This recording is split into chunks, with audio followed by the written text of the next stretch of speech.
Hello students, आज की class में हम बात करेंगे पार्ट 4 के बारे में, उत्सर्जन के बारे में। 11 कक्षा की बायोलॉजी में 3 पार्ट पीछे आप देख चुके हैं, तो जानते हैं इसमें अब हम उपापचय उत्सर्जी पदार्थ के बारे में।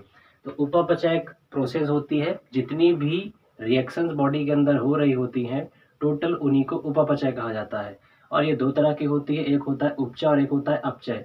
उपचय के अंतर्गत चीज़ें बन रही होती हैं, निर्माण हो रहा होता है शरीर में, और अपचय के अंतर्गत चीजें टूटती हैं। इस प्रोसेस के जरिए क्या होता है, कुछ ऐसे पदार्थ मटेरियल बनते हैं जो शरीर के लिए ठीक नहीं होते हैं, नुकसानदायक होते हैं, उन्हीं को उत्सर्जी पदार्थ कहा जा रहा है। तो हम जानेंगे कि कौन कौन से जो पदार्थ हैं वो उत्सर्जी पदार्थ हैं। तो नंबर 1 में है नाइट्रोजन युक्त उत्सर्जी पदार्थ, मतलब ऐसे निकलने वाले खराब पदार्थ जिनमें नाइट्रोजन शामिल होता है। तो जैसे है कि ज्यादा प्रोटीन, अमीनो अम्ल भी बनता है।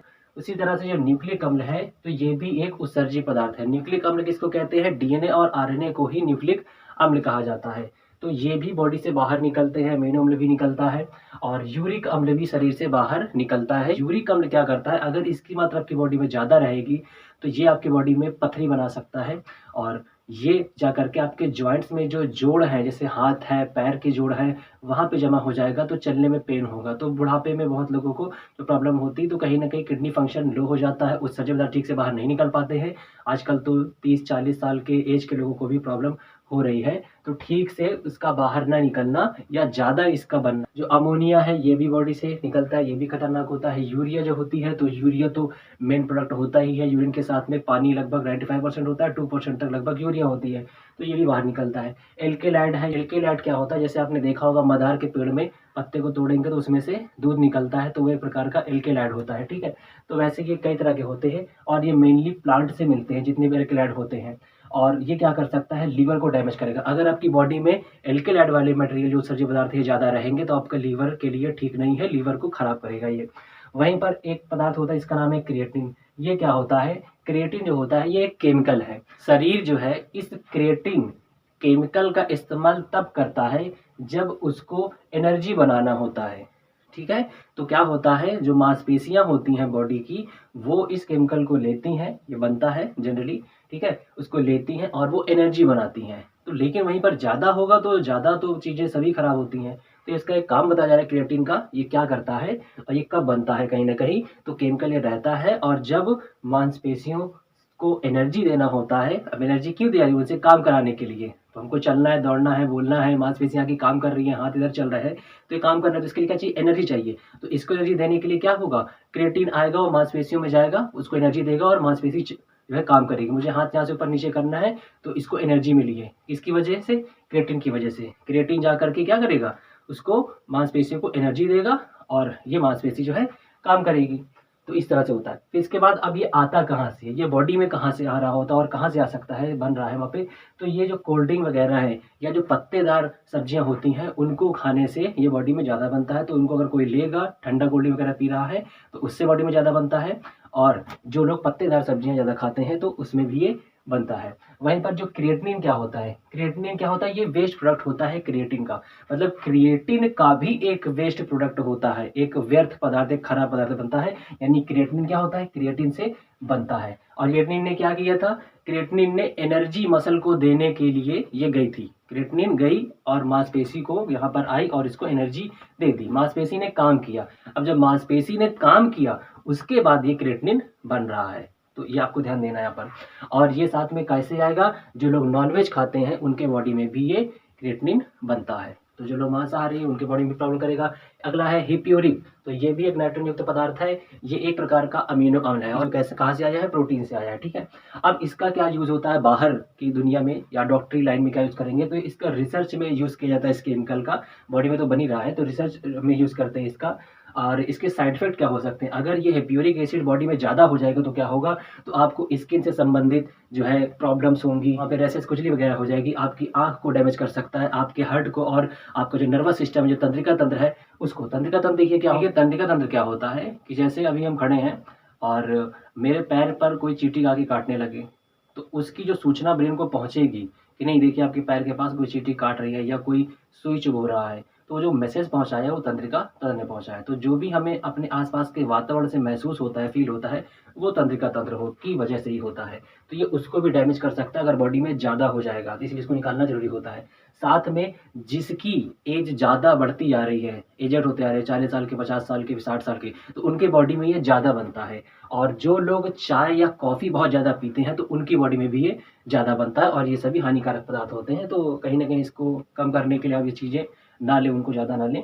वैसे जो ज़ैंथीन है, तो ज़ैंथीन क्या करता है, ये भी एक केमिकल है। ये आपके बॉडी में क्या करेगा, ये आपको सर दर्द करवाएगा। अगर ज़्यादा हुआ, बहुत ज़्यादा इसकी मात्रा बढ़ गई, आपको नींद आने में प्रॉब्लम होगी। आपका जो केंद्रीय तंत्रिका तंत्र है, सेंट्रल नर्वस सिस्टम, रीढ़ की हड्डी से ब्रेन में और हाथ में, यहाँ पे पैर पे जो गया है, जो भी हमें महसूस होती हैं, मतलब चुभन वगैरह कहीं से भी, तो उसको ये डैमेज करेगा।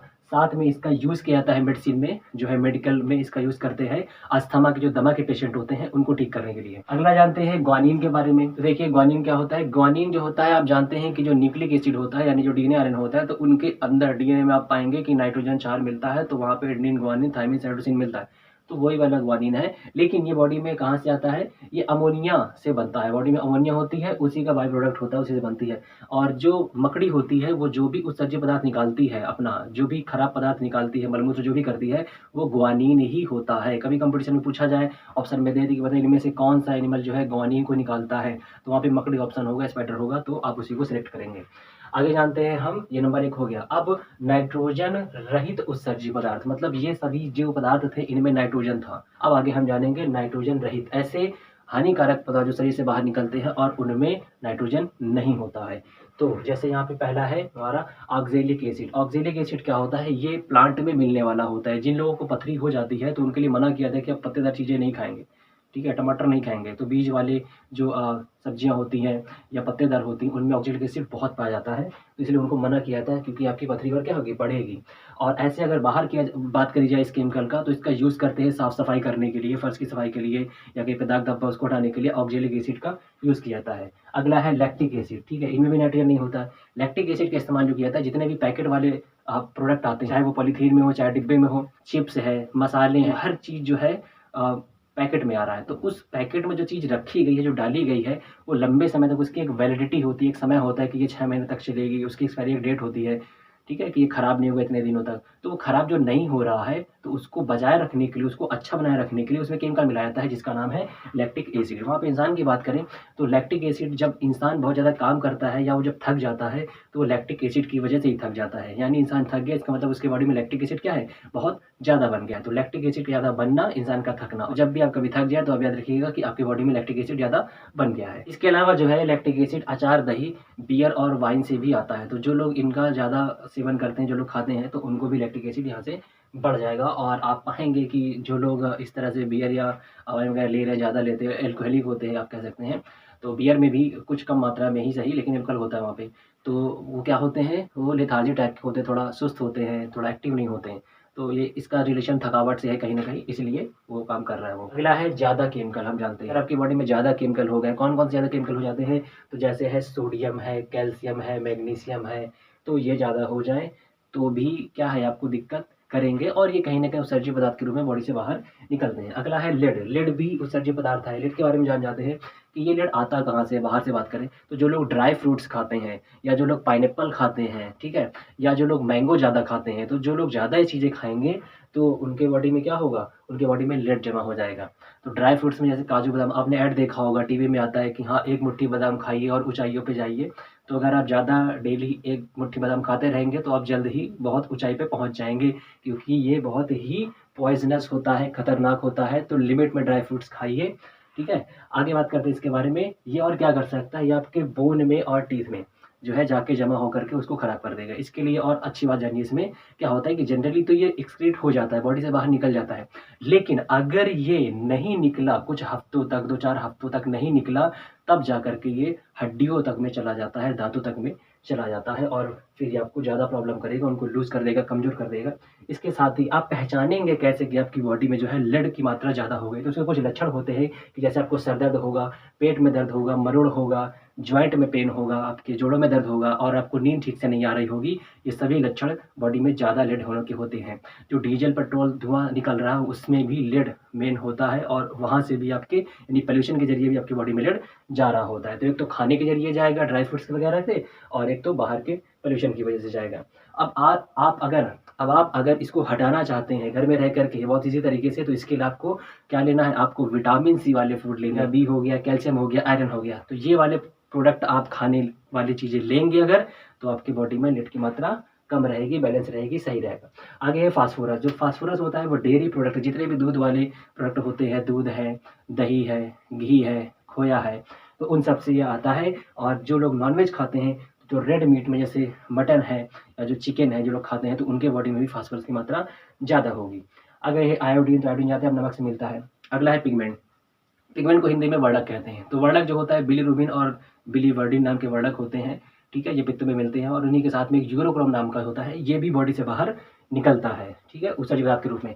अगला है दवा। जो लोग दवा खा रहे होते हैं, तो दवा भी बॉडी से निकलती है, उसका भी निकलना जरूरी है क्योंकि बॉडी में रहेगी तो कहीं ना कहीं वो भी कोई ना कोई बीमारी करेगी। तो आगे हम जानते हैं इसमें कोलेस्ट्रॉल का नंबर है। कोलेस्ट्रॉल आप जानते हैं जितने भी फैट वाली चीज़ें होती हैं उनको खाएंगे तो कोलेस्ट्रॉल आपकी बॉडी में बढ़ेगा। कोलेस्ट्रॉल से संबंधित आपने ऐड में देखा होगा, टीवी में आता है, उसमें बताते हैं कि देखिए ये गए हैं एक शॉप पे और इन्होंने ये जो है किसी कंपनी का ब्रांड करिए, उन्होंने ऑयल और उसको खाया, उसके बाद फिर वो हेल्दी हो गया, चलने लगे ठीक से। तो उसमें देखिए एक तरफा बात की जा रही है। कोलेस्ट्रॉल ठीक है बैड है, लेकिन उसमें ये भी बताने की जरूरत है कि कोलेस्ट्रॉल जो होते हैं वो दो तरह के होते हैं। एक होता है गुड कोलेस्ट्रॉल और एक होता है बैड कोलेस्ट्रॉल। तो आपकी बॉडी को गुड कोलेस्ट्रॉल की जरूरत होती है, बैड की नहीं जरूरत होती है। गुड किसको कहा जाता है, HDL बोलते हैं उसको, और जो बैड होता है उसको LDL बोलते हैं। HDL का पूरा नाम होता है हाई डेंसिटी लिपोप्रोटीन और LDL का पूरा नाम होता है लो डेंसिटी लिपोप्रोटीन। तो आपको अपने डॉक्टर के अकॉर्डिंग, आपको जो भी हार्ट की या कोई प्रॉब्लम हो गई है, तो आप उनके अकॉर्डिंग मतलब बात करके उनसे, जैसे लोग कहते हैं ना कि भाई घी तेल बिल्कुल से बंद कर देना चाहिए, तो घी तो बिल्कुल बंद करना चाहिए, उसमें ज़्यादा क्योंकि कोलेस्ट्रॉल आएगा। तो ऑयल भी लेना जरूरी पड़ेगा लेकिन लिमिट में, अपने डॉक्टर से कंसल्ट करके, ठीक है। बिल्कुल से कोई भी चीज़ बंद करना ठीक नहीं। मेरा ये कहना है कि कोलेस्ट्रॉल की भी बॉडी को जरूरत पड़ती है, तो बिल्कुल से ही बंद नहीं कर देना चाहिए। डॉक्टर से आप बात करेंगे, आपको बता देंगे, समझा देंगे कि हाँ ठीक है इसकी जरूरत पड़ती है, आप इतना लिमिट में खा लीजिए, ठीक है। वैसे भी डॉक्टर कहते हैं तो आदमी मानता है, कुछ ना कुछ वो खा ही लेता है, तो वो तो प्रॉब्लम उसको तब होती है जब वो ज़्यादा खा लेता है उसको इस मात्रा में। तो कोलेस्ट्रॉल के बारे में आप जान गए कि कोलेस्ट्रॉल अच्छा भी होता है और ख़राब भी होता है, ठीक है। तो आगे बात करते हैं, हम हार्मोन के बारे में बात करते हैं। तो कोलेस्ट्रॉल हो गया और हार्मोन है। तो बॉडी में बहुत तरह के हार्मोन बनते हैं और वो भी शरीर से बाहर निकलते रहते हैं। हार्मोन जैसे लंबाई का हार्मोन है, आपका उत्तेजना, जो एक्साइटमेंट होता है या इमोशंस हैं, सभी चीज़ के लिए, डर पैदा करना, सभी चीज़ के लिए हार्मोन केमिकल होते हैं। बहुत सूक्ष्म मात्रा में निकलते हैं, बहुत कम मात्रा में निकलते हैं। और आप ये समझ लीजिए कि एक बूंद है, उसके 1000 टुकड़े कर दें, जो उसका 1000वां हिस्सा होगा वो भी इतनी क्षमता रखता होगा कि एक इंसान में कुछ बड़ा बदलाव ला सकता है। तो हार्मोन बहुत ही कम मात्रा में निकलने वाले केमिकल होते हैं। आगे ही विटामिन की बात करते हैं। तो विटामिन से भी उत्सर्जक पदार्थ के रूप में ये सभी चीज़ें निकल रही हैं बॉडी से, हमारे जो है उत्सर्जक पदार्थ के रूप में, खराब पदार्थ के रूप में निकल रही है। बॉडी को जिनकी जरूरत है लेकिन इनको बाहर भी निकलना जरूरी है। तो विटामिन की देखिए बात आ गई है, तो विटामिन भी निकलते हैं बॉडी से। विटामिन भी लिमिट में लेने हैं। ऐसा कोई सोचे कि मैं मल्टीविटामिन खा करके अपनी एनर्जी को बनाए रखूँ, तो ऐसा पॉसिबल नहीं है, उसको कोई ना कोई बीमारी हो जाएगी। और विटामिन एक ऐसे जो आप कह सकते हैं न्यूट्रिएंट हैं जो बॉडी में स्टोर नहीं होते, उनको निकलना जरूरी होता है और इनको आपको डेली चाहिए भी होता है। तो इनको आपको लेना भी है और बाहर को निकालना भी है। अगला बात है पित्त वर्धक के बारे में बात करते हैं। तो पित्त वर्धक जो होता है बिलीरुबिन और बिलीवर्डिन, यूरोक्रोम, अभी इसके बारे में बात की गई थी। तो ये लीवर में जो होते हैं हीमोग्लोबिन के टूटने से बनते हैं। हीमोग्लोबिन क्या है, एक वर्धक है जो कि आरबीसी में, ब्लड में यानी लाल रक्त कोशिकाओं में मिलता है। जो भी टूटी फूटी खराब डेड सेल्स होती हैं आरबीसी की, ये लीवर में जाती हैं, वहाँ पे उसको लीवर जो है तोड़ता है, ब्रेक करता है। उसके टूटने के बाद से ये वाले जो केमिकल्स होते हैं बिलीरुबिन और बिलीवर्डिन, यूरोक्रोम, ये सब निकलते हैं। यूरोक्रोम क्या होता है, जो टॉयलेट में पीला रंग उसका थोड़ा हल्का होता है, वो यूरोक्रोम की वजह से ही होता है। आगे जानते हैं अगला जो है कार्बन डाइऑक्साइड। तो कार्बन डाइऑक्साइड भी उपापचय उत्सर्जित पदार्थ है जो शरीर से बाहर निकलता है। कार्बन डाइऑक्साइड की बात करें तो एक दिन में 18 लीटर एक इंसान कार्बन डाइऑक्साइड को बाहर निकालता है, सांस के जरिए निकालता है। ये टॉयलेट से, यूरिन से नहीं निकलता है क्योंकि ये गैस के फॉर्म में पाया जाता है। तो इस तरह से आदमी 18 लीटर डेली जो इसको निकालता है ड्यू टू गैसियस प्रेजेंस। आगे बात करते हैं कि एक दिन में आदमी जो सांस लेता है, थोड़ा एक्स्ट्रा जान लेते हैं इसमें, जो सांस लेता है तो 21,600 बार 24 घंटे में आदमी जो है सांस जो है निकालता छोड़ता है, प्रक्रिया करता है। वहीं पर ऑक्सीजन की बात कर लेते हैं तो एक आदमी को 550 लीटर ऑक्सीजन की एक दिन में जरूरत पड़ती है। तो आप इससे अंदाजा लगाइए पेड़ों का रहना, पेड़ों के कटाव को रोकना कितना इम्पोर्टेंट है। कोरोना काल में सभी ने ऑक्सीजन की इम्पोर्टेंसी को देखा था। आगे बात करते हैं ज़्यादा H2O। तो देखिए पानी भी निकलता है, अब पानी तो मेन ही है टॉयलेट में। तो एक इंसान में एक दिन में जो किडनी होती है वो लगभग 200 लीटर खून को फ़िल्टर करती है। अब आप सोचेंगे 200 लीटर कैसे फ़िल्टर करती है? जैसे आपको दिया जाए 1 लीटर और कहा जाए इसको आपको 10 लीटर जो है फ़िल्टर करना है, तो आप उसको 10 बार बार-बार इधर-उधर करिए, वो फ़िल्टर होगा। तो उसी तरह से बॉडी में 200 बार किडनी के पास आप कह सकते हैं, अगर हम मान लेते हैं कि 1 लीटर एक बार में किडनी फ़िल्टर करती है, तो यानी 200 बार जाएगा।